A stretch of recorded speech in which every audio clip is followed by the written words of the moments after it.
Et ce n'est pas à toi de décider l'histoire qu'il va écrire, c'est lui qui décide l'histoire qu'il écrit. Qu'Abraham souffrait, il ne savait pas qu'il allait devenir un enseignement pour les stériles. Sachez que Dieu agisse maintenant ou qu'il agisse après, il le fait toujours par amour. Et Dieu n'est même pas plus que toi et Dieu ne t'aime pas plus que moi. Chacun vivra le plan parfait de Dieu dans sa vie.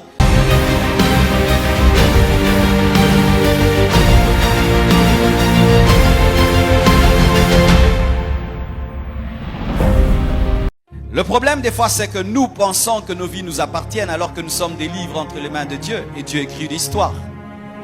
Et ce n'est pas à toi de décider l'histoire qu'il va écrire, c'est lui qui décide l'histoire qu'il écrit. Mais aujourd'hui, combien de fois, lorsque quelqu'un est stérile, on lui présente Abraham? Pendant qu'Abraham souffrait, il ne savait pas qu'il allait devenir un enseignement pour les stériles. Et chaque fois que nous pensons qu'Abraham, que Sarah ont eu un enfant, alors qu'ils étaient âgés, et toi tu as 30 ans, 40 ans, tu te dis j'aurai. Pourquoi? Parce que Dieu s'est servi d'Abraham afin de démontrer qu'il est capable de sortir la vie là où il y a la mort. Alléluia. Alléluia. Mais sachez que Dieu agisse maintenant ou qu'il agisse après, il le fait toujours par amour. Je répète, il le fait toujours par amour. Dieu fait toutes choses bonnes en son temps. Et Dieu n'est pas contre toi. Et Dieu n'est même pas plus que toi. Et Dieu ne t'aime pas plus que moi. Chacun vivra le plan parfait de Dieu dans sa vie. Dans certains domaines, Dieu va t'exaucer avant moi. Et dans d'autres domaines, je serai exaucé avant toi. Mais chacun vivra le plan que Dieu a pour sa vie. Le problème, c'est que nous prions sans regarder Dieu, mais en regardant le voisin. Ce qui fait que nous réclamons le timing de Dieu dans la vie de l'autre, alors que tu dois regarder à Dieu pour connaître le timing de Dieu pour ta propre vie. Dieu ne fera pas dans ta vie ce qu'il fait dans ma vie. Non, non, non. Certains disent, Pasteur Marcelo, 23 ans, fait ça, moi aussi. Pasteur Marcelo, 30 ans, fait ça, moi aussi. Oh, mais tu t'appelles même pas Marcel. Déjà, les noms se distinguent. Moulaïpe et Kokanité, Naposto et Kokanité. Mais c'est ça le problème de foi. Nous voulons être des clones des personnes qui ne nous ressemblent pas. Frères et sœurs, tu auras ta vie. Et dans ta vie, il y aura des tic-tac et des tic-tac-tac-tac. Dis à ton voisin, j'aime ma vie. J'aime ma vie. Regarde-le, dis-lui, j'aime ma vie. Dis encore, j'aime ma vie. Amen. Vous savez, lorsqu'il y avait des nouveaux téléphones qui sortaient, quand un ami avait un nouveau téléphone et toi tu n'en avais pas, tu te disais, oh vraiment moi, j'ai pas de téléphone. Et après, son téléphone devient un téléphone obsolète et toi tu achètes le nouveau, le dernier cri là. Tu te rends compte que Dieu t'avait préservé de ces vilains téléphones. Donc, j'aime ma vie.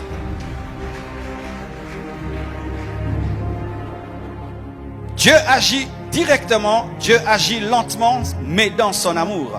Et écoutez cette sagesse, j'aime bien ce verset. Proverbe 10, verset 22, parce que nous sommes en train de dire que les hommes disent que Dieu donne lentement, Satan rapidement. Et donc nous devons parler de ce que Satan donne et ce que Dieu donne et faire une comparaison entre la manière dont Satan donne et la manière dont Dieu donne pour comprendre ce qui est la vérité. Amen.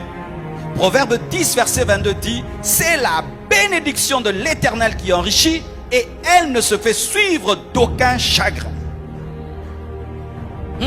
C'est la bénédiction. Donc il y a d'autres bénédictions. C'est la bénédiction de l'Éternel qui enrichit.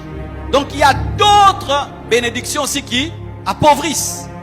Et d'autres bénédictions qui sont accompagnées de chagrin. Et de quoi s'agit-il? Il s'agit de la fausse bénédiction du diable. Je ne l'appelle pas bénédiction. Fausse bénédiction du diable parce que le diable n'a rien à donner. Lorsque ces païens disent que Dieu donne lentement et que Satan donne rapidement, oui, nous devons admettre que dans certains domaines, là où le diable va vite, Dieu va lentement. Ah oui, on doit dire la vérité. Parce qu'il ne faut pas prêcher avec des mensonges, il faut prêcher avec la vérité. Dans certains domaines, tu vas voir que Satan va vite et Dieu va lentement. Et tu vas dire, tu vois, la bénédiction du diable, Dieu bénit ses enfants. Regardez-vous, mais voici la réalité. C'est que le diable ne t'a pas créé. Il n'a aucun souci de ta vie. Il ressemble à un voisin méchant à qui tu laisses ton enfant et l'enfant dit, je veux un bonbon, il donne un bonbon. Je veux un gâteau, il donne un gâteau. Je veux du sucré, il donne le sucré. On lui dit, monsieur, mais cet enfant aura la carie dentaire, cet enfant sera diabétique. Mais il demande, je vais lui donner, s'il va tomber malade, qu'il tombe malade.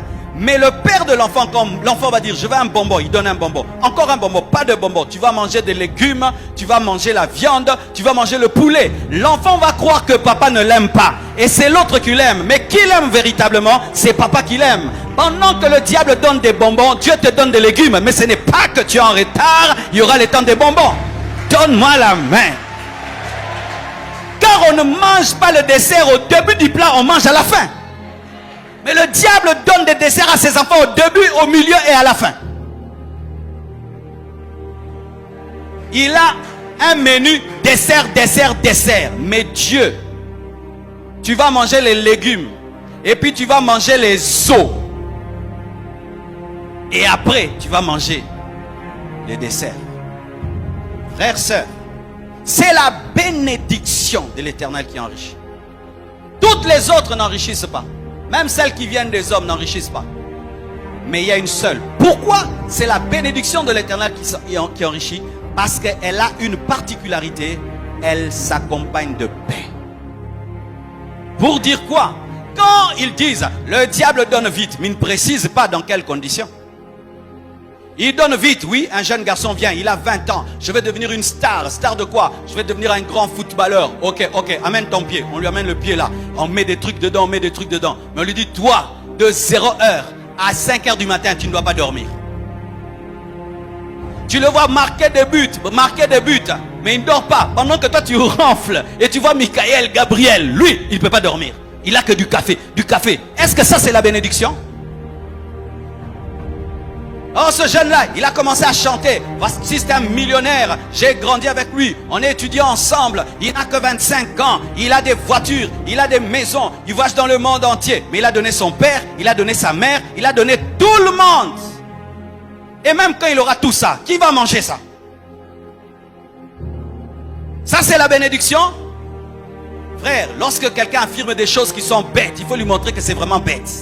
C'est quoi la bénédiction? La bénédiction, ce n'est pas d'abord avoir une chose, c'est le bonheur et la joie. Si tu as tout, tu n'as pas le bonheur et la joie, tu n'es pas béni. Si tu as des voitures et des maisons, mais tu n'as pas la joie et la paix, tu n'es pas béni. Ce n'est pas ça la bénédiction. Car des fois, nous envions des personnes qui nous envient. Ils t'envient pendant que toi, tu es au deuil, au méolade. Lui, il a un grand lit, il ne peut pas dormir. Mais toi-même, sur une chaise, tu peux dormir. Il a un frigo rempli, il ne sait même pas manger. Mais toi, tu peux te rassasier rien qu'avec des légumes. Ah oui, mes frères.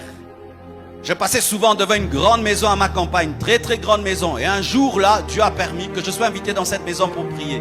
J'ai trouvé des enfants fous. J'ai trouvé des enfants bizarres. J'ai trouvé une maison bizarre et bizarre. Mais des belles chaises, des grandes télévisions, une belle moquette, des Louis XIV. Mais les gens dedans, des possédés. Ce jour-là, j'ai respecté ma maison. Alléluia. Alléluia. Un jour, un papa de l'église, il avait un peu de moyens, pas beaucoup, a été abordé par un homme très riche. Et puis il lui dit, mais toi tu sais, tu es très béni. Il dit, oh monsieur, arrête de te moquer de moi.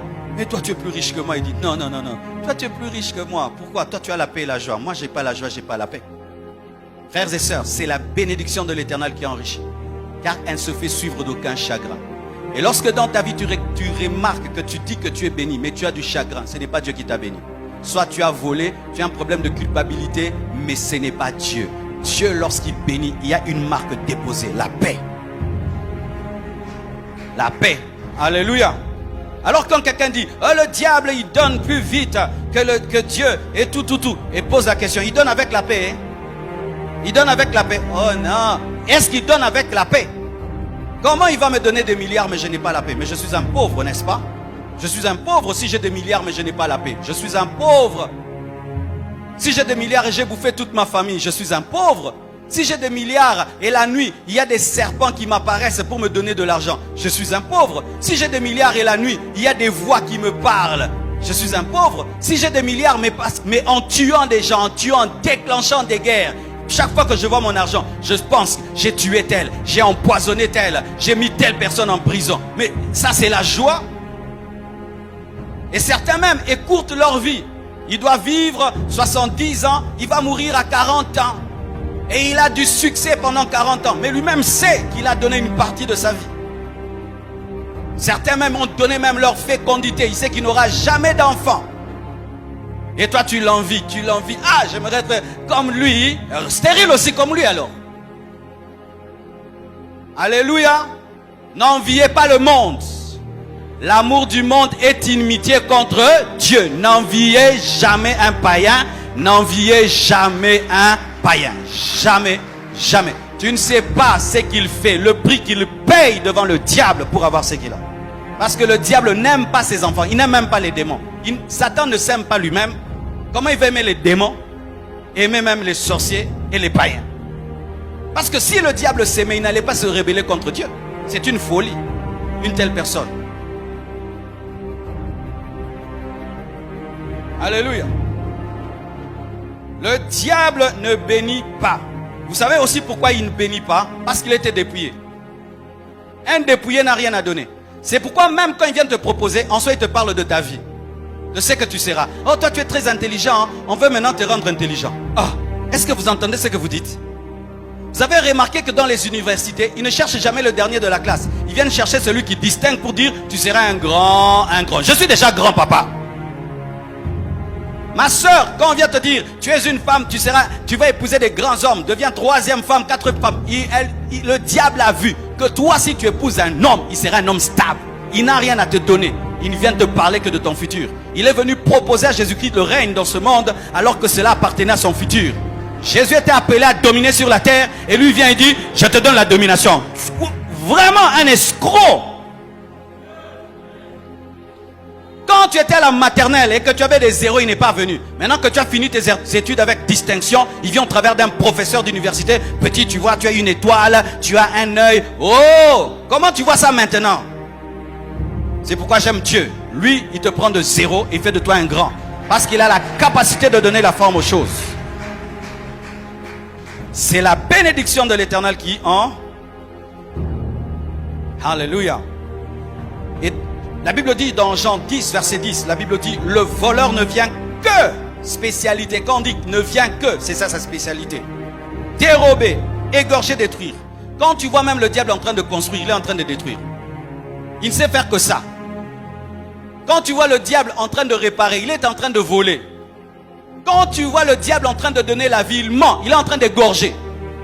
Oh, je suis allé chez un féticheur, il m'a enlevé la maladie. Il t'enlève une maladie, il te donne 10 maladies. Oh, je suis allé tel endroit, on m'a donné un livre qui m'a rendu intelligent. Ça te rend intelligent, mais ça te donne un mauvais cœur. Le diable ne peut pas bâtir. Il ne peut pas aider. C'est pourquoi même quand on parle de la magie blanche, c'est une magie satanique et démoniaque. Il n'y a pas de bonne magie, il n'y a pas de démons gentils. Les démons gentils n'existent pas. Il n'y a pas les démons qui protègent la famille. Tous les démons protecteurs des familles sont des destructeurs des familles. Oh, nous avons la sorcellerie qui protège la famille. Ça n'existe pas un Satan qui protège. Ça n'existe pas un Satan qui guérit. Satan ne guérit pas. Il déplace les maladies et il donne des plus grandes maladies parce que tu es venu chez lui. Et lorsque même il te prédit un avenir, il va faire que les démons viennent pour l'accomplir, afin que tu dises que c'est lui qui l'a fait. C'est pourquoi vous, qui avez rencontré des personnes qui vous ont annoncé le futur par le diable, refusez de vivre cela. Parce que si tu le crois, ça va s'accomplir. Le diable ne sait que dérober, égorger, détruire.